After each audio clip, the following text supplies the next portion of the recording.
Ok, telepsicología. ¿Te gustaría saber cuáles son las herramientas de vanguardia que se requieren, que se necesitan para realizar una telepsicología de la manera adecuada? O mejor, ¿te gustaría conocer cuáles son los protocolos? Tú sabes que no es lo mismo realizar un proceso de intervención cara a cara que vía virtual y se requiere una adaptación de los protocolos para poder ejercer el tema de la psicología. Hola, ¿qué tal? Yo soy Félix Orozco del equipo Ser Productivo y les habíamos prometido en el equipo Ser Productivo junto con el doctor Andrés, quien realmente, perdóname Andrés, pero para mí así lo eres, tú eres un experto, no solamente en psicoterapia, porque llevas años realizando labores de psicoterapia con un excelente resultado y además ahora con el tema de la virtualidad. Tú no estás improvisando, sino que ya tú venías desde antes de todo este proceso de pandemia, también con el tema de la psicoterapia. Así que muchas gracias por estar con nosotros aquí esta noche. Y bueno, cuéntanos, ¿qué es eso de la telepsicología? ¿Con qué se come? Empecemos así como telepsicología para dummies. Claro, mira, yo lo que te voy a decir es, telepsicología tiene varios nombres, ¿sí? Estamos como terapias virtuales, M-salud, e-virtualidad, digamos que se conoce con varios nombres, pero el nombre general es como tú lo estás llamando, la telepsicología. La telepsicología realmente ha pasado por tres etapas. Ahora, se las voy a contar para que cada uno mire en qué nivel está, ¿sí? Pero decimos que la telepsicología en el mundo va en tres etapas. La telepsicología de fase uno era la telepsicología donde el psicólogo se reunía con los pacientes a través de plataformas como Zoom, como Meet, como Teams, pronto creaba blogs, tenía pronto su página en Instagram y subía videos. Esa era la telepsicología de nivel uno, de fase uno. Estamos hablando de hace como 10 años, imagínate, ¿sí? Luego llega la telepsicología de fase 2, donde los psicólogos ya no solo interactúan con el paciente, sino que están utilizando apps y aplicativos para hacer seguimientos del paciente. Entonces ya le dicen al paciente, mira, descarga tal aplicativo y va registrando tus horas de sueño diarias para que el mismo sistema te vaya diciendo si el sueño que estás teniendo es un sueño reparador, si estás teniendo alteraciones del sueño y me vas compartiendo los resultados. ¿Sí? Mira, te voy a dar tal app para que tú hagas una investigación sobre qué es la depresión, cuáles son los mejores alimentos para la depresión, cuáles son los mejores ejercicios para la depresión. O sea, la fase 2 es donde el psicólogo es mucho más activo y ya no se queda solo en la conversación y en la sala de chat, sino que ya sabe de apps y de aplicativos que le empieza a recomendar al paciente. ¿Sí? Ese es otro nivel. Y decimos que desde hace un tiempo estamos en la fase 3 y estamos hablando de algo que se llaman los fenotipos digitales. Fenotipos digitales es que tenemos una interacción, ya digamos estamos contando con software, donde los pacientes podemos enlazar varios dispositivos del paciente y el paciente ya no solo tiene que estar enviándonos información, sino que, ejemplo, en depresión algo que hacemos mucho es que el paciente tiene que hacer ejercicio, pero muchas veces el paciente nos dice, yo hice ejercicio, pero no sabemos si lo hizo o no. Entonces estamos hablando de fenotipo virtual donde a través de ciertos aplicativos que yo descargo en el celular como terapeuta y le digo a mi paciente, el paciente cuando sale a caminar por GPS, a mí me arroja un resultado donde me dice si salió a caminar, o sea, si el dispositivo se movió y cuántos kilómetros se movió y cómo estuvo la información y él va registrando, hace screenshot de algunas cosas. Entonces, estamos hablando de la fase 3 donde incluso el psicólogo ya interactúa de manera muy fuerte con la virtualidad. Entonces, a mí me llama mucho la atención porque creo que a veces nos quedamos mucho en la fase 1, creemos que porque atendimos pacientes virtuales, porque estamos saliendo pronto en Instagram con algunos videos y no, eso es fase 1, era lo que el mundo estaba haciendo hace 10 años y ya vamos en fase 3, imagínate, descargando apps, interactuando, sabiendo cuáles son las apps gratuitas más interesantes para ansiedades, depresiones, regulación de sueño. Ese es el mundo en el que estamos trabajando ahora en telepsicología.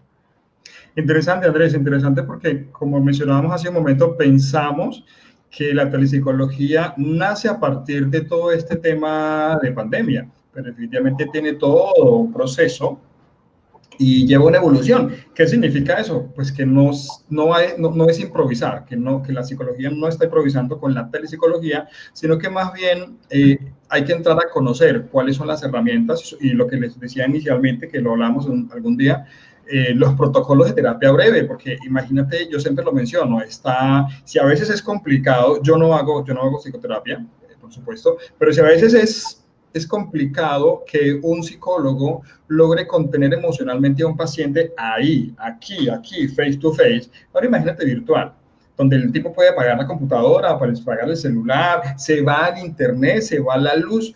¡Wow! ¿Qué hacer ahí? Sí, mira, además que estás tocando unos temas importantes, que es todo el tema de la ética de la telepsicología.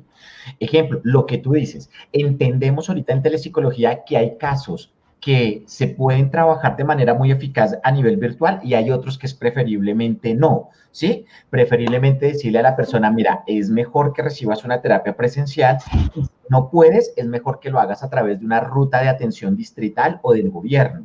¿Sí? Porque pronto virtual no vamos a alcanzar a cubrir ciertas cosas. Entonces, esto que tú dices es muy importante porque, claro, puede pasar cualquier cosa en las conexiones que se caigan, pero hay motivos de consulta donde yo puedo nuevamente volverme a conectar y hay motivos de consulta que por el nivel de riesgo y de gravedad sería muy complicado. Entonces, estamos mirando eso, pero mira, incluso te voy a contar otras cosas de los riesgos de la telepsicología, ¿sí? Ahorita yo te decía, estamos utilizando muchas apps, muchos aplicativos, ¿sí? Hay aplicativos, por lo menos, ahorita vamos a, yo sé que a ti te gustan mucho los regalos y los obsequios, y hoy tenemos algunos para los que nos acompañen todo el rato, algunos que yo utilizo, ¿sí? Que resultan muy buenos, pero hay que tener mucho cuidado. Ejemplo, mira, no solo es en este tema de la virtualidad que estamos utilizando apps, que estamos utilizando aplicativos, no solo es el tema de si se me cae la conexión o no, es, ejemplo, qué tipo de sala estoy utilizando yo para conectarme con mi paciente, ¿sí? Porque muchas salas pueden ser fácilmente plagiadas, hackeadas. Ejemplo, mira todo lo que está pasando con WhatsApp estos días, ¿sí? Entonces, donde estamos diciendo, digamos, la información de todos está de manera pública. ¿Qué nos hemos venido dando cuenta con las apps de salud mental que uno a veces les recomienda a los pacientes? Muchas de las apps que tú descargas en tu celular, ¿sí? De manera gratuita, no hay nada gratuito, ¿sí? O sea, todo esto en la tecnología te lo cobran de una u otra forma. ¿Qué pasa cuando yo descargo una app de salud, de depresión, de ansiedad? Cuando yo descargo una app de esas, aunque es gratuita, yo estoy pagando con mi información, porque puse mi nombre, estoy poniendo un trastorno, me están clasificando si tengo o no. Luego la pregunta que nos hemos empezado a hacer es, ¿y para dónde va toda esa información? ¿Sí? Muchas de las apps que uno a veces le recomienda a los pacientes, esas apps luego le regalan, digamos que le venden esa información a otras empresas. Entonces yo por eso es que me descargo una app de depresión y luego unos días después me está llegando información a mi correo electrónico sobre planes de tratamiento para la depresión. O sea, ¿qué pasó? Vendieron mi información.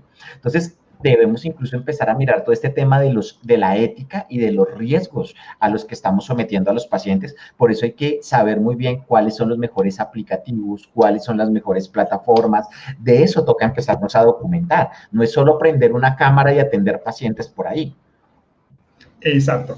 Bueno, listo. Estábamos calentando motores, esperando que el resto de amigos, compañeros y contactos entraran y saludamos a todos los que están por ahí. Janet, Nubia, Esperanza, Anabel Cárdenas, Darío, hola, por ahí están de Panamá, Gladys, Lucy de la Cruz. Bueno, obviamente no alcanzo a saludarlos a todos, pero quiero que estamos aquí, que les estamos viendo. Y escriban allí sus preguntas, sus dudas. El doctor Andrés quiere interactuar con ustedes, quiere responderles sus dudas, sus inquietudes, si puedo o no puedo hacer telepsicología, quién puede hacer telepsicología, qué se necesita para hacer telepsicología, los mínimos requisitos, protocolos. A ver, pregunten, que para eso estamos aquí, hemos creado este espacio definitivamente para poder responder a la necesidad de este momento, porque quienes están en Bogotá, por ejemplo, ¿cierto? Andrés, estás en Bogotá y ahorita está, ¡pum!, cerrado. Claro. Cerrado. Cerrado. Y entonces, ¿cómo trabajas? ¿Cómo desarrollas? Hola Heidi, desde Colombia, listo, chévere. Entonces, vamos a ver qué preguntas por acá. Funciona, muy funcional. Claro que sí, Carolina, claro que sí, muy funcional en este día, en este momento. Y bueno, mientras nos van preguntando, Andrés, hagámoslo así como paso a paso, como siempre lo hacemos, ¿cierto? Sí. ¿Cuál sería el requisito o la base fundamental que un profesional de la psicología debería tener para poder empezar o incursionar en el tema de la telepsicología? Mira, yo creo que el paso fundamental es un cambio en la mentalidad. Esto ni siquiera es comprar un equipo, ni siquiera es tener una cámara. Yo creo que el primer paso que tenemos que empezar a hacer los profesionales de la salud es un cambio de mentalidad. Durante años nos han venido, digamos que durante años, muchos de nosotros, de la forma como nos formamos de maneras presenciales y demás, lo que hicieron fue hablarnos bien de la presencialidad y mal de la virtualidad. ¿Sí? Entonces muchos de nosotros somos reacios. Yo conozco muchos profesionales que si bien están haciendo terapia virtual, yo escucho a mis colegas diciendo cosas, ojalá salgamos de esto porque yo ya no aguanto. Él no ha hecho el cambio. Aunque hace telepsicología, él no hace telepsicología, ¿sí? Porque él no cree en la virtualidad. O sea, yo siempre llego y digo, hay un sociólogo, a mí siempre se me escapa el nombre de él, hay un sociólogo que a mí me encanta porque digamos que durante muchos años hemos tenido la pelea de qué es más importante, lo presencial o lo virtual. Y no solo en telepsicología, en universidades. Siempre habíamos tenido la pelea. ¿Qué es más importante, lo presencial o lo virtual? Lo presencial o lo virtual. Y este sociólogo dice, es que lo presencial y lo virtual ya no existen. Es decir, lo presencial y lo virtual se fusionó hace muchos años y ahora vivimos en algo que se llama la realidad aumentada. Desde hace como 10 años vivimos en la realidad aumentada. Es decir, yo entro a una clase presencial y mientras el profesor va hablando, yo puedo sacar mi celular e ir mirando si lo que el profesor dice es cierto o no, mirando en internet. O yo puedo dictar una clase virtual y alguna persona me puede decir, Andrés, podemos tener una conversación. O sea, yo puedo saltar de la virtualidad a la presencialidad en este nuevo mundo. Entonces yo creo que el primer paso es hacer un cambio de chip y entender todos los beneficios que tiene la virtualidad, pero también todos los riesgos que tiene. ¿Sí? Entonces, es hacer ese cambio de chip y realmente creer en esto. Yo te voy a contar una anécdota y para todos los que nos están viendo. Mira, no sé cómo cada uno lo ha visto en sus ciudades y en sus países, porque sé que el tema de la pandemia y este tema de la cuarentena nos cogió como en meses diferentes. Arrancamos en diciembre del año pasado en Japón y todo ese tema, y aquí en Sudamérica llegó como en febrero, marzo. Aquí por lo menos en Bogotá nos encerraron, voy a decir esto, no, entramos en cuarentena como en marzo. ¿Qué ocurrió? Yo por lo menos les cuento mi experiencia y cómo ha funcionado esto. Yo tenía un número importante de pacientes, yo siempre trabajo con varios pacientes, ya algunos que me conocen saben, de hecho uno de mis enfoques de trabajo son trastornos del estado del ánimo, y tan pronto llega la virtualidad, mis pacientes bajaron casi que a cero. O sea, de tener un número importante, bajaron como a 1 o 2, porque casi todos mis pacientes me decían, Andrés, yo quiero presencial, porque ellos también tenían que hacer el cambio de chip. ¿Sí? Entonces yo tuve una crisis en marzo porque pues vivo de esto, como muchos de ustedes que estudiamos para vivir de esto, y mis pacientes llegan a cero en marzo y yo me preocupo, primero porque ellos no querían la virtualidad y segundo porque yo era un psicólogo también que no había hecho todo el cambio o que lo venía estudiando, no había hecho el cambio a la virtualidad. ¿Qué pasó? En la medida que va pasando los meses, los pacientes van retornando. De hecho, los casos de ansiedad y de depresión se nos han disparado. Y eso no es un caso de Colombia. De hecho, el Colegio de Psicólogos Chino, que fue donde empezó todo esto, como hacia junio, el colegio de psicólogos chinos nos dijo, aquí en China, que fuimos los primeros que empezamos con todo este tema, los casos de depresión y ansiedad se dispararon. El encerramiento disparó casos de depresión y ansiedad. Y es lo que nosotros hemos venido mirando. Entonces, los pacientes llegan y ¿sabes qué me están diciendo mis pacientes ahora? Muchos. Algunos siguen con la presencialidad, pero algunos me dicen, Andrés, cuando todo esto pase, yo mejor sigo virtual. ¿Por qué? Las terapias virtuales generalmente son un poco más económicas que las presenciales porque no hay que pagarla el inmobiliario, ¿sí? Por lo menos en ciudades como Bogotá, muchos de nosotros no tenemos consultorios, sino que alquilamos consultorios. Hay unos outsourcing de consultorios que uno alquila, ¿sí? Entonces sale mucho más barato. Segundo, para el paciente es mucho más interesante porque se ahorra transporte, tiempos, ¿sí? Entonces muchos de mis pacientes me han dicho, Andrés, yo me quedo contigo virtual. Entonces, es que el mundo, o sea, esto no es que vamos a retornar, o sea, la gente piensa que cuando pase esto vamos a volver a marzo del año pasado. Ese marzo ya no va a volver, ¿sí? Eso es importante que la gente entienda. La virtualidad llegó y creo que llegó, no es que todo va a seguir siendo virtual, pero buena parte de nuestro trabajo va a ser virtual, ¿sí? Entonces, yo por lo menos lo que yo entendiendo es que cuando todo esto pase, debemos seguirnos formando en virtualidad. Esto no es formarnos para ahorita, para unos meses mientras sale la vacuna y nos va. No, no, no. Mucho paciente se ha venido educando en virtualidad y le gusta la virtualidad, ¿sí? Y segundo, yo por lo menos te cuento, yo trabajaba muy anichado en Bogotá. ¿Qué pasó con la virtualidad? Empecé a atender pacientes en diferentes partes de Colombia y ahora de hecho tengo un grupo grande de pacientes que atiendo en Estados Unidos y en España. ¿Por qué? Porque eso también es lo que nos permitió la virtualidad, ¿sí? Podernos abrir y cuando yo me vendo en redes sociales, pauto en Instagram para que muevan mi nombre por diferentes lados, ya no pago y anicho en Bogotá, sino que pago y anicho en diferentes lados, porque eso es lo que permite la virtualidad. Desde que yo trabaje con las políticas del país, porque ahí sí viene la pregunta, Andrés, si yo trabajo con un paciente en Estados Unidos, ¿qué reglamentación aplica? ¿La de Estados Unidos o la de Colombia? En este caso que yo estoy trabajando acá. Lo que nos han dicho las reglamentaciones es, la normatividad que aplica es donde esté ubicado el psicólogo. Yo puedo trabajar con un paciente en Estados Unidos, pero si yo estoy ubicado en Colombia, las normatividades que yo debo utilizar es la ley 1090, la ley 1616 del 2013, códigos de infancia, ¿sí? Debo moverme con esto, pero sí puedo empezar a mirar otros campos. Entonces, mira todo lo que incluso nos está trayendo la virtualidad, romper fronteras, eso yo no lo hacía hace un año. Ahora tengo muchos pues no te digo, creo que como la mitad de mis pacientes están ubicados en diferentes estados en Norteamérica y en España. Y este es el nuevo mundo en el que vamos a trabajar ahora. Exacto. Dale, bueno, para ir respondiendo algunas... Te puedo contar un chismecito antes de seguir. Dale, dale, dale. Mis pacientes de Estados Unidos están encantadísimos porque es que contratar un psicólogo en Norteamérica, como es en dólares, es muy costoso. Yo por lo menos te digo, mi tarifa, yo siento que es un poco más alta del promedio. Sí, yo creo que cobro un poquitico más que el promedio de lo que yo escucho en mis compañeros. En Estados Unidos me lo pagan muy fácil porque ellos dicen, mira, pagarte a ti es menos de la mitad de lo que... Entonces, la población hispana, latina en Norteamérica, ha visto en esta virtualidad una forma muy fácil de poder acceder a la psicología. Antes no accedían porque es muy costoso lo que me cuentan mis pacientes y están felices contratando psicólogos en Latinoamérica, buscándolos.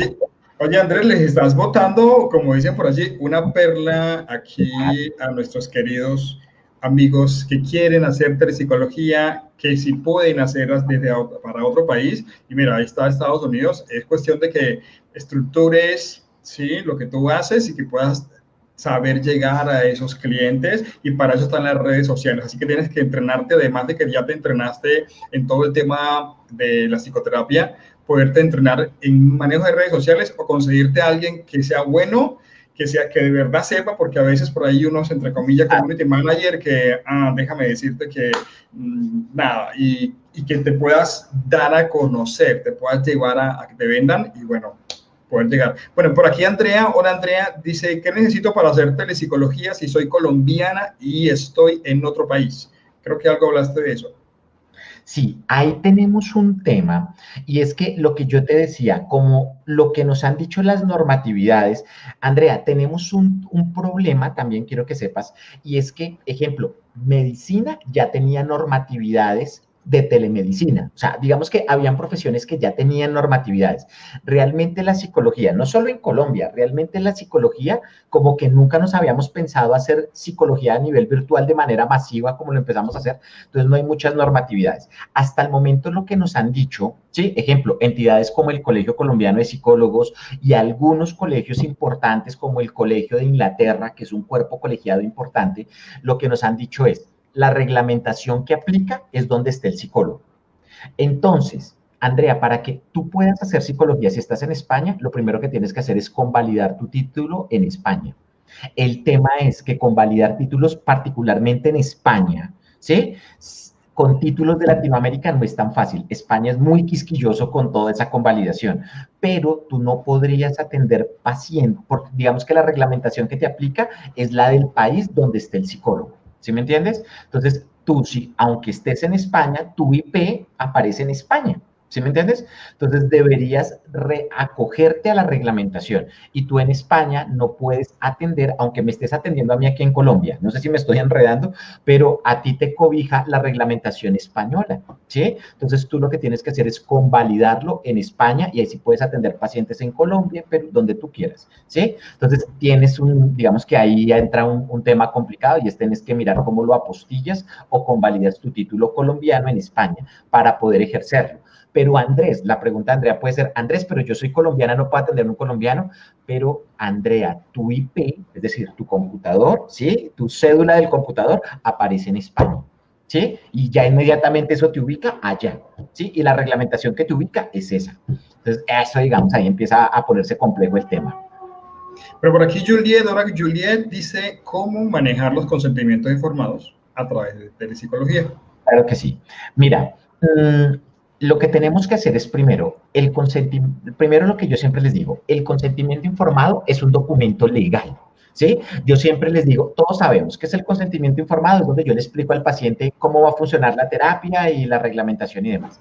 Yo a veces he visto psicólogos que se sientan en el computador y se inspiran en hacer el documento, ¿sí? Como si usted quiere, no, eso no es de una inspiración divina. El consentimiento informado primero es un documento legal. Eso lo debe hacer es un abogado con formación en psicología. Andrés, ¿y cómo hago para pagar eso? No, tú entras a internet y descargas los consentimientos ya hechos, ¿sí? Tú entras, ejemplo, en el Colegio Colombiano de Psicólogos ya están los consentimientos hechos, tú los descargas. Es que eso no toca hacerlo, eso no es que yo me siento en el Word y lo hago, no, yo descargo un documento que ya está. En un consentimiento informado, ¿cómo hago los consentimientos informados a nivel virtual? En un consentimiento informado deben haber cosas importantes. Primero, ¿cuándo se rompe el principio de confidencialidad? Eso debe estar en un consentimiento, así sea virtual o presencial. Ya voy a un tema virtual. Pero, ejemplo, cuando yo me siento con un paciente, y esto yo se lo digo mucho a mis estudiantes, debemos entender que nosotros no somos confesores, nosotros somos psicólogos. Yo conozco muchos psicólogos que se sientan en terapia y le dicen al paciente, cuénteme que todo lo que usted me cuenta va a quedar en estas cuatro paredes. Esto es lo que puede decir un sacerdote, un teólogo, ¿sí? Pero nosotros estamos sin importar dónde estés, en Panamá, en España, en Estados Unidos, donde me estés escuchando ahorita, todos nosotros, al ser psicólogos, tenemos una reglamentación que nos dice que hay ciertas situaciones en las que yo debo romper el principio de confidencialidad. Ejemplo, cuando la persona está en peligro. Segundo, cuando trabajo con niños, debo contarle a los cuidadores legales. Tercero, si una entidad de ley, como en el caso de Colombia, como Procuraduría o Fiscalía me lo solicita, entonces si ven que yo no me puedo guardar con la información, hay situaciones. Entonces, eso debe quedar aclarado en los consentimientos. El tema importante es la firma. Hasta el momento, lo que nos han dicho algunas normatividades es, podemos hacer dos cosas para el caso colombiano, particularmente para el caso colombiano. Yo lo manejo hacia nivel virtual en este momento. Le envías el consentimiento informado al paciente y el paciente puede hacer dos cosas. O colocar su firma digital, pero con todos sus datos, nombre, número de cédula, incluso deberías pegar como el correo o algo donde él acepta ese consentimiento informado, o también lo que nos han recomendado mucho es pedirle al paciente, tú le envías el consentimiento, que el paciente lo firme, ¿sí? Lo firma y te lo envía escaneado y tú lo guardas virtualmente, ¿sí? Entonces el tema aquí es la firma, pero la firma la puedes solucionar o con que la firme y te lo envíe escaneado o con que te coloque la firma digital con todos los datos del paciente. Importante, y esto no quiero seguir, no podemos atender un paciente si no ha firmado consentimiento informado. ¿Sí? Eso es un riesgo legal. Yo no puedo atender a un paciente si no me ha firmado consentimiento informado. Yo por lo menos algo que hago es que antes de la primera sesión, yo envío el consentimiento informado por correo electrónico para que el paciente lo lea y si está de acuerdo, me lo entregue firmado en la primera sesión. Y yo empiezo a trabajar, pero con el consentimiento ya firmado. ¿Yo puedo ir dando avisos parroquiales? Dale, avisos parroquiales, claro que sí. Para que se den cuenta que feliz me pone a hacer la tarea, ¿no? O sea, cuando me siento acá, eso toca con la tarea hecha. No más para que vayan viendo, estamos hablando de telepsicología. Compañeros, 2014, Google Play tenía 1.3 millones de apps. O sea, cuando tú entras tenía 1.3 millones, ¿sí? Y el store de Apple tenía 1.2 millones de aplicaciones. 1.3 Google y 1.2 Apple, ¿sí? De esas aplicaciones, gran parte de esas aplicaciones corresponden a salud mental. Mi pregunta es, ¿cuántas apps conocemos nosotros? Los psicólogos, ¿sí? Estamos hablando de millones. ¿Cuántas de esas conocen ustedes? ¿Sabían que el tiempo que una persona le dedica en su celular, en su smartphone, a mirar apps, no a mirar apps, exclusivamente apps, es de 30 horas al mes? ¿sí? Y muchas de esas son de salud mental. ¿Cuántas conocemos los psicólogos? ¿Cuántos aplicativos, cuántas apps conocemos? La gente se está formando y muchas veces los psicólogos no conocemos ni una ni dos. Y la persona tiene una cantidad de apps para mirar depresión, ansiedad, regulación del sueño, regulación del estado. ¿Cuántas conocemos nosotros para ir informando a nuestros pacientes? Esto empieza a volverse información importante. Vale, porque hay una pregunta que está, estoy buscando las que más se repiten, con eso abordamos un poquito. Hola Sofi, aparte de redes sociales, ¿en qué plataforma poder colocar nuestra marca personal?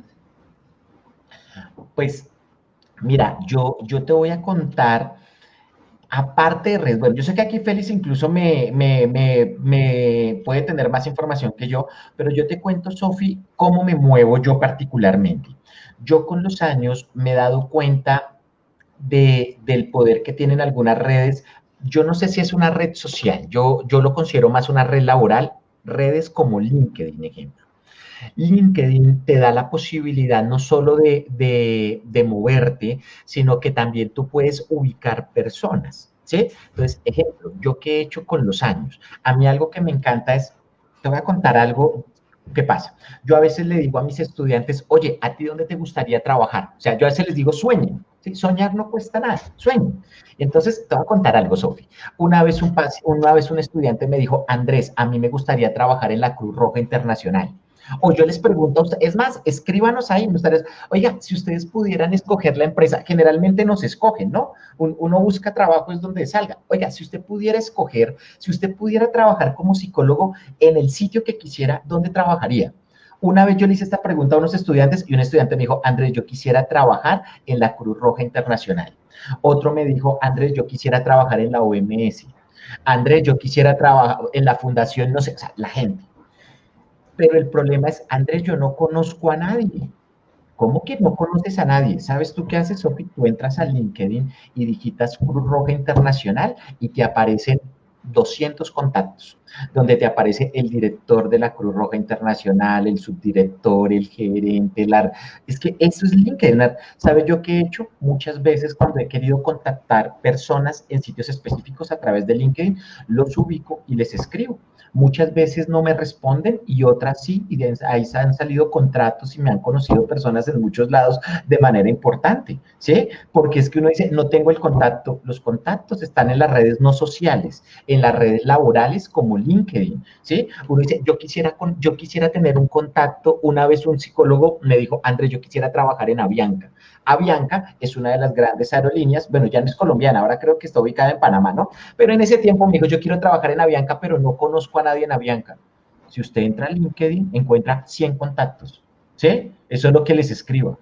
¿Mm? Y a veces esas redes, porque estamos más centrados en redes sociales, y hay algo que son las redes laborales y no las exploramos. Y ahí es un buen recurso porque estás yendo directamente a la persona. Como te digo, muchas no te responden, otras sí, y ahí han hecho contactos. Yo he conseguido trabajos en universidades, he localizado personas en organizaciones en el exterior, en hospitales en Estados Unidos, que yo he querido trabajar o que me conozcan en algunos sitios a través de redes como LinkedIn. ¿Sí? Entonces, ese es un datico ahí para que está ahí. Es una forma de buscar trabajo de otra forma. Ya no es a ver qué hay en el empleo.com, a ver qué me sale, sino es yo de manera activa dónde quiero trabajar y yo voy y busco donde quiero. No, no donde toca, sino donde yo quiero. Es otra forma de ver el mundo. Esa Sí, puede ser me encanta eso, no donde toca, sino donde quiero, donde quiero. donde me lo sueño. Ok, dice que Sandrita, ¿sí logras leer allí la pregunta? ¿Sí Sí, te sale? Ok. de Santa Elena de Lopón. Cuéntame, Sandrita, porque yo soy, o sea, quiero saber dónde queda Santa Elena de Lopón, no lo había escuchado. Cuéntame, por favor. Pregunta, ¿cómo se lleva la historia clínica del paciente y qué requisitos se necesita para hacer telepsicología? Mira, Sandrita, te voy a decir algo. La historia clínica psicológica tiene un problema a nivel internacional y es que no hay un formato estándar. O sea, yo quisiera decirte, mira, Sandra, todas las historias clínicas deben tener estos puntos. No. Cada entidad maneja una historia clínica diferente. Sin embargo, yo por lo menos te cuento, yo algún tiempo, no sé dónde estás ubicada, pero yo aquí en Colombia trabajé para una entidad hace muchos años que se llamaba el ICBF, que es el Instituto Colombiano de Bienestar Familiar. Trabaja con todo el tema de infancia y adolescencia.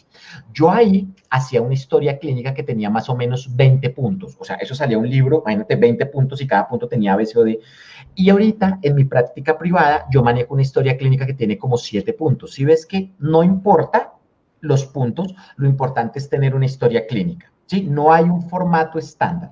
Sin embargo, por ley, yo puedo preguntar lo que quiera en la historia clínica, lo que quiera, pero por ley sí hay unos puntos obligatorios que deben estar en la historia clínica. Tú en una historia clínica debes tener como mínimo, no importa lo que tú quieras preguntar, pero como mínimo, el nombre de la persona, el número de documento de identidad, en caso de emergencia, a quién se podría llamar y un teléfono de ese contacto de emergencia. Eso es obligatorio por ley que lo tengas, Sandra. ¿Sí? Eso es obligatorio, te lo pide la ley. Ejemplo, en el caso de Colombia, por ley nos exigen eso. ¿Sí? Porque yo puedo tener un paciente que llega normal un día y pronto en la sesión 4 él me dice, me quiero matar y se me va, o por internet me llama y me dice, Andrés, hoy pensé en matarme y me cuelga, ¿sí? Yo llamo, yo tengo que activar la ruta distrital en Colombia, que es llamar a la línea 123 o la línea 106. Yo llamo y digo, mire, yo tengo un paciente que se llama Pepito Pérez y me acaba de llamar a decir que se va a matar. Entonces, a mí me dicen, deme el número de cédula, ¿sí ves? Entonces tenía que tener ese dato y decirlo. Y luego me dicen, deme un teléfono, dígame una persona que podamos llamar en caso de emergencia, ¿sí? Y un nombre y un teléfono de ese caso, de ese contacto. Y yo digo, no, yo nunca pedí eso. Entonces aquí en Colombia me van a decir, Andrés, tú ya no eres psicólogo, sino que eres primer respondiente. Tú pagas por lo que le pasa a esa persona. Pero si yo doy el nombre y el teléfono, lo que me van a decir es, perfecto, cumplió con todo, vamos a tratar de localizar a la persona. Entonces, lo que te quiero decir con la historia clínica es, no hay un formato estándar, pero por ley debemos tener esos 4 datos. Nombre de la persona, número de cédula o número de documento de identidad, nombre de una persona de contacto y un teléfono de ese contacto. Eso es de ley que lo debemos tener. Bueno, Liliana, por acá Liliana me dice, ¿tengo que cumplir los requisitos de la Secretaría de Salud para habilitar los servicios de telepsicología? Pues en este momento te digo, Liliana, yo creo que a lo largo de este año van a salir ya normatividades más claras. Por el momento, para hacer telepsicología aquí en Colombia, se están pidiendo los mismos requisitos que para hacer psicología presencial. Lo mismo. ¿Cuáles son los requisitos? Tener un título de psicólogo de una universidad reconocida. Cuando digo universidad reconocida es que tu universidad esté registrada ante el Ministerio de Educación. 2, tener tarjeta profesional, realmente con esos 2, y la tarjeta profesional. Si te graduaste después del 2006 en Colombia, la tarjeta profesional debe ser del Colegio Colombiano de Psicólogos. Estos son los 2 requisitos mínimos, título y tarjeta profesional del Colegio Colombiano. Ahora, si quieres estar más pro, si quieres estar más como alineada, chévere que te saques la tarjeta de Secretaría de Salud y el RETUS. Si te saca, aunque eso no lo pide la ley 1090 realmente, pero si te lo pides, estás más alineado. Es lo que nos piden, lo mismo que piden para psicología presencial. No piden nada diferente. Por acá, Marcela Murcia. ¿Cómo abordar la telepsicología en líneas de emergencia para atender víctimas de violencia o suicidio? Marcela, te voy a contar. ¿Cómo atender, ojo, cómo atender un caso de suicidio en una línea de emergencia? Pues en el entrenamiento que vamos a hacer con Félix, les vamos a contar 4 de los mejores protocolos que hay a nivel internacional. Marcela, te los voy a contar por si los quieres buscar en internet. ¿Sí? A veces están mucho en bibliografía internacional y demás, pero te voy a decir 4 que vamos a ver en un entrenamiento que vamos a hacer luego con Félix. Estos 4 son los mejores rankeados a nivel internacional. ¿Cuáles son los mejores protocolos para atender casos de crisis en telepsicología o a nivel presencial? Son 4. El primero se llama validación emocional, que es un protocolo que dura 20 minutos. El segundo, regulación fisiológica, que es un protocolo que dura 30 minutos más o menos. El tercero, modificación de pensamientos, que es un protocolo que dura más o menos 40, 45 minutos. Y el cuarto, el protocolo de suicidio de la OMS, que dura aproximadamente 1 hora. Entonces, si los quieres buscar, porque son 4 protocolos diferentes. Validación emocional, que también se utiliza en suicidio, regulación fisiológica, modificación de pensamientos y protocolo de atención en suicidio de la OMS, ¿sí? Cada uno es un protocolo que tiene tiempos diferentes, 20 minutos, 30 minutos, 40 y 1 hora. Ojalá alguien me pregunte por qué duran 20, 30, 40 y 1 hora. No digo porque no preguntaron eso, ¿bien? Pero ahí está, ¿sí? Son tiempos diferentes. Mire que todos los protocolos no duran igual. Tenemos protocolos que van de 20 minutos a 1 hora. ¿Sí? Esos son los protocolos que utilizamos en crisis y esos son los nombres. Los vamos a ver con calma en un entrenamiento, ¿cierto, Félix? ¿O nos vas a dejar? Claro. De hecho, creo que no alcanzamos. Vamos a hacer un entrenamiento bien intensivo, de hecho de 16 horas, porque hay mucho contenido. Fíjate que hay muchas preguntas y no hemos alcanzado a evacuar todos. Y obviamente esos protocolos hay que verlos paso a paso. Vamos a estar en febrero 6 y febrero 13, 2 sábados seguidos, todo el día, para que podamos trabajar todo el tema de los protocolos. Y algo que me están preguntando acá, Andrés, herramientas, apps, ¿qué se recomienda? Es que estaba buscando, pero se me corrió acá la pregunta, pero me han hecho como cuatro personas han preguntado casi lo mismo. ¿Cuáles son las herramientas que se pueden, más recomendables para hacer psicología o plataformas? Bueno, les voy a dar un regalito.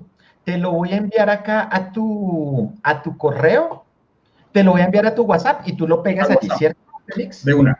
De hecho, vamos a hacer una cosa así, mejor dicho, vamos a hacer aquí educación 3.0, o sea, se las voy a copiar a Félix, Félix se las va a enviar y ustedes, de hecho, si pueden, van tratando de entrar y van entrando conmigo, ¿correcto?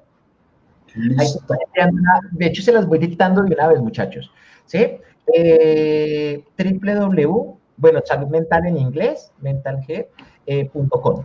Ahí ya Félix les va a poner ahí ya la vamos a poner, también lo vamos a... Aquí está. Bueno, esta no es una plataforma, más bien es un link que yo utilizo muchísimo, muchísimo con mis pacientes. Más bien, es como un recurso tecnológico que yo utilizo que me encanta. Imagínense que ustedes entran a esa página, ¿sí? Esa página está en inglés, pero ustedes con el segundo botón del mouse pueden traducirla al español. Dependiendo si lo abren en Chrome, generalmente con Chrome les da por la posibilidad de traducirlo al español. Por si no manejan el inglés, no se preocupen. La página se deja traducir fácilmente al español. Imagínense que ustedes entran y van a encontrar 50 de los trastornos mentales más frecuentes. Van a encontrar todos los casos de ansiedad, van a encontrar trastorno de estrés, van a encontrar agorafobia, trastorno de ansiedad generalizada, pánico, van a encontrar varios de los trastornos del estado del ánimo, ¿sí? Como depresión, bipolaridades, van a encontrar varios de los trastornos de personalidad, ¿sí? Recuerden que hay 10 trastornos de personalidad. Van a encontrar 50 de los trastornos que más se presentan, ¿sí? Tú llegas, ejemplo, si pueden, espero que lo estén abriendo, entonces todos lo abren y quiero que vayan a uno de los primeros, yo también lo voy a ir haciendo acá con ustedes, quiero que vayan a uno de los primeros que se llama el trastorno de estrés agudo. Vayan y le dan clic a trastorno de estrés agudo. Imagínense que cuando ustedes hablen el trastorno de estrés agudo, pero así está con todos, les aparece el diagnóstico, la descripción del trastorno, les voy a contar qué van a encontrar ahí, ¿sí? Es algo que yo utilizo todo el tiempo. Imagínense que les van a contar cómo se entiende ese trastorno, les van a dar la descripción americana y la descripción europea. ¿Sí? ¿Cómo se entiende el trastorno de estrés? Porque a veces de Norteamérica a Europa cambia un poco el tema de los tiempos, ¿sí? Ejemplo, una depresión generalmente son 2 semanas, a veces en la mirada europea le ponen 3, entonces les van a contar cómo es. Les van a contar generalmente cuáles son las causas que generan depresión, les van a mostrar todos los síntomas para que usted pueda diagnosticar correctamente a su paciente. Entonces le van a decir, mire, lo que le tiene que preguntar al paciente es esto y esto, ¿sí? Porque uno a veces va a atender un caso y uno no sabe, ¿sí? Incluso a qué se está refiriendo. Entonces te van a decir, mira, pregúntale todo esto. Después de eso, te van a decir cuáles son los planes de tratamiento más eficaces para ese caso. ¿Sí? Entonces te van a decir, mira, ejemplo, trastorno de estrés. Entonces, mira, el protocolo de tratamiento, el mejor que hay, se llama el protocolo de cognitivo para la afrontación del estrés. Y tú das clic y te lo muestran pasito a paso. ¿sí? Entonces te va a mostrar el diagnóstico, el tratamiento, el paso a paso, los indicadores, qué tareas colocarle, y si ya pues tú no tienes nada más que hacer en tu vida, te ofrecen incluso artículos del trastorno. Mira, a mí me encanta porque a veces simplemente es como seguir un paso a paso. A mí me llega un paciente con ansiedad, por lo menos esta es una de las 4 o 5 páginas que yo sigo mucho, y yo ahí me voy guiando porque, aunque, ejemplo, yo trabajo mucho con depresión y a mí a veces se me olvidan los 9 síntomas de la depresión. ¿Sí? Hay días que uno se levanta en ceros y uno no se ha tomado el tinto de la mañana y uno no se acuerda bien. Abro mi página, me va diciendo cuáles son los síntomas, cuáles son las principales causas, me dice qué tratamientos son los más efectivos, es decir, me da un norte de cómo trabajar. Entonces, esta página es un hit. A mí por lo menos me gusta. Yo tengo 4 o 5 páginas más de este estilo, pero esta es una de las que siempre recomiendo. ¿Sí? Entonces, ahí si pueden entrar, se van a dar un lujito de ver 50 de los casos más importantes. Y es más, otra cosita que tiene la página que nos preguntan mucho los pacientes y a mí me ha gustado, creo que por eso fue que empecé a utilizar esta página, es porque en esta página nos van a decir, nos van a dar información de los 65 medicamentos psiquiátricos que más recomiendan los psiquiatras, ¿correcto? No para que usted empiece a recetar medicamentos, no, pero sí para que los conozca. Entonces, porque mucho paciente nos llega medicado, entonces el paciente viene y me dice, vengo con fluoxetina, entonces tú vas y miras y te dice cuáles son los efectos secundarios. Yo no sé si por lo menos ustedes sabían. Esto que les voy a decir no se lo pueden decir a ningún paciente, o sea, eso es entre nosotros. Si le dicen a algún paciente, los busco y les jalo las orejas. Pero, ejemplo, muchos de los medicamentos para el trastorno del estado del ánimo, como escitalopram, como la misma centralina, algunas veces fluoxetina, algunos de los efectos secundarios, de ejemplo, de los medicamentos para la depresión, es que suben de peso. Por eso uno no se lo dice al paciente, porque yo no le dice al paciente, se va a subir de peso, pues él no se lo toma, ¿sí? Pero pues todo lo que usted le mete al cuerpo tiene un efecto secundario. Los medicamentos del estado del ánimo tienden a subir de peso y tienden a generar alguna, no siempre, pero tienden a afectar levemente la sexualidad en las personas. Generalmente en algunas mujeres les dificulta la lubricación o en los hombres a veces genera algunos temas de erección correcta. Entonces, no es para que yo se lo cuente a mi paciente, pero para que yo empiece a entender qué hay detrás de todo esto, ¿sí? Entonces, yo por lo menos me acuerdo una vez me llegó una paciente a consulta con depresión y su depresión era generada por obesidad y le mandan un medicamento para la depresión que le iba a subir más de peso, ¿sí? O sea, era complejo, pero pues si yo no sé de medicamentos, no entiendo. Pues, ¿qué fue lo que hice? No decirle a la paciente, sino comunicarme con el psiquiatra, contarle un poco qué veía y pues él entendió y pasó a otros medicamentos que no generaban tanto efecto sobre el peso del paciente, ¿sí? O sea, estoy atendiendo yo a un paciente con depresión por obesidad y le dan un medicamento, es que es como paradójico, que le va a ayudar a estar bien, pero lo va a subir más de peso. Entonces, digamos que esto es lo que yo debo saber. Yo debo saber de medicamentos, aunque no recete. Entonces, esta página les va a contar 65, que es una barbaridad, 65 de los medicamentos psiquiátricos más frecuentes. Entonces, es una página de culto, realmente yo la denomino así. Total, total, está buenísimo, ¿cierto? ¿Cómo está la transmisión? ¿Está bueno o buenísimo? ¿Qué me dice por ahí? Bueno, ¿y cómo está el facilitador, no? Vamos diciendo ahí, vamos mirando Vamos ahí. arriba, ¿no? Como sí. Bueno, pero a ver, me encantaría, estamos en 288, quiero ver 300. A ver, ¿cómo hacemos para llegar a 300 en vivo? A ver, ¿qué tal si lo compartes? Si no llegamos a 300, nos toca cancelar porque la transmisión dice que no se puede menos de 300. No, mentiras. Queremos llegar a 300, ¿por qué? Porque ahorita viene el momento de los regalos, así que simplemente dale compartir para que tus amigos y contactos puedan estar ahora, porque ahorita vienen unos regalos. De hecho, si supieran, Andrés, ¿cuáles son los manuales de diagnóstico que todo psicólogo debe tener? ¿Cuáles serían? Mira, los más importantes, porque hay muchos, pero los más importantes que ustedes conocen, el DCM, regulado por la APA, y el CIE, regulado por la OMS, ¿sí? DCM y CIE, pues son los manuales internacionales más importantes, ¿sí? Andrés, Ahora, es importante que el DCM tengamos al menos versión 4 o versión 5 y el DCM y el CIE, pues del 10. Andrés, yo no sé si recuerdas cuando editamos hace unos días, Claro. ¿cómo era que lo llamamos? eh, viejos problemas, ¿cómo es? Sí, sí, sí. Era como viejos problemas ay, Nuevas mira, soluciones. la memoria ya nos está fallando. La mielina, la mielina. Nuevos problemas, nuevas soluciones a viejos problemas, era como algo así. Exacto. Era algo así. Y en ese entrenamiento tú les regalaste SDSM, el CIE y un manual de semiología psiquiátrica. Un manual. Entonces, Pues es un hit. tengo ese regalo. ¿Quién lo quiere? ¿Quién lo quiere? Para dárselos a todos quienes quieran como un preámbulo a este entrenamiento que tenemos de telepsicología. Es un entrenamiento de 16 horas intensivos con el doctor Andrés, pero como preámbulo le vamos a regalar esto que estamos acá y además quienes entren al grupo de WhatsApp, quienes ya están en los grupos de WhatsApp, tenemos 4 grupos de WhatsApp. ¿Te puedo contar algo de ese manual de semiología? Cuéntame. El manual de semiología yo aprendí, está escrito por un cubano. Yo aprendí, o sea, lo que sé, antes de la maestría y el doctorado, yo empecé, ese fue mi libro con el que yo entré a estudiar psicopatología, con ese libro de semiología, escrito por un cubano. Wow, no. Que les vas a enviar. Entonces, nada, quiero que nos vayan escribiendo ahí, por favor, quienes quieren estos 3 manuales, bueno, 2 manuales, dos manuales diagnósticos, el DSM y el CIE, y un texto que pues yo le tengo un cariño importante, que es este manual de semiología psiquiátrica, que fue con el que yo empecé a conocer el mundo de la psicopatología. Es un manual supremamente fácil de entender. Es un texto muy, muy cercano. Félix, perdóname, ¿cuál es el número?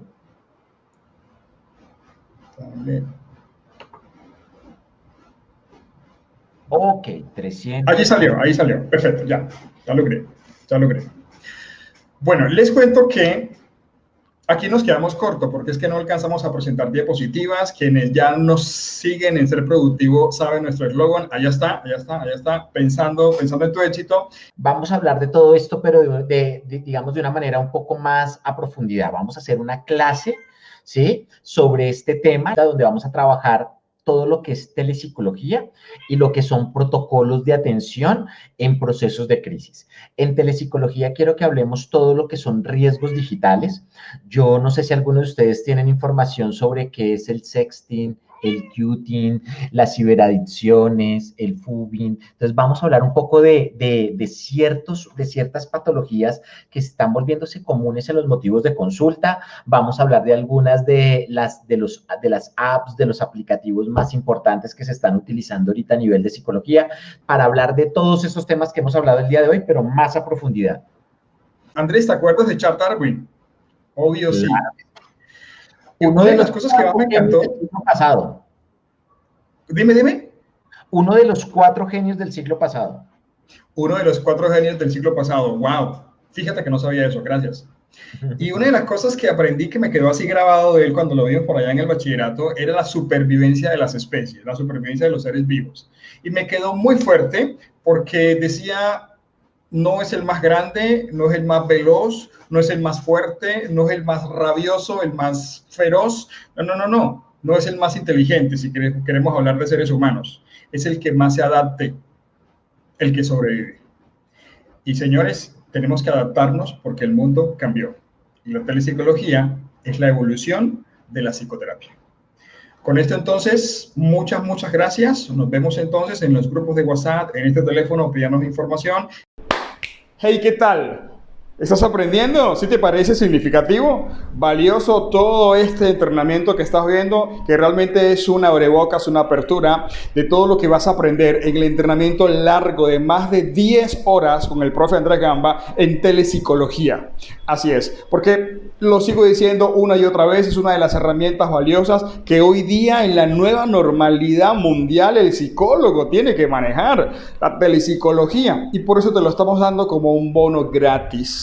Si decides matricularte en este diplomado nuevo y actualizado en infanto juvenil, desde lo clínico y desde lo educativo. Escúchame aquí, este entrenamiento tiene un valor de 230,000 pesos y te lo estamos regalando solamente si decides matricularte en este diplomado. Y además, recuerda, son 5 bonos El seminario, el entrenamiento en grafología infantil. Aprende a descubrir, a detectar qué hay en la mente de un niño con tan solo analizar un dibujo.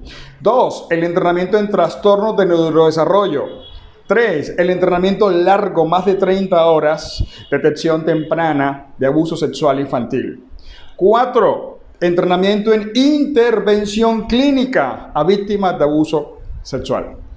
Y quinto, bueno, este entrenamiento en telepsicología. Así que la idea es que puedas tener todo este paquete en complemento con lo que ya vas a aprender en el diplomado. Y bueno, la mala noticia es que mañana se acaban los bonos. Así es, se acaban los bonos. Ya solamente a partir del sábado quienes se inscriban, ya solamente tendrán el diplomado y perderán. Realmente sería una lástima que no aproveches este beneficio que tenemos para ti, que lo armamos con todo el cariño, te repito, porque siempre aquí en Ser Productivo estamos pensando en tu éxito. Así que nada, toma acción, haz que las cosas sucedan, decide tomar acción, que te aseguro que no te vas a arrepentir, te aseguro que tu vida profesional va a tomar otro giro con todo este contenido valioso para ti. Yo soy Félix Orozco del equipo Ser Productivo. Recuerda, aquí siempre pensamos en tu éxito. Te veo dentro, ¿eh?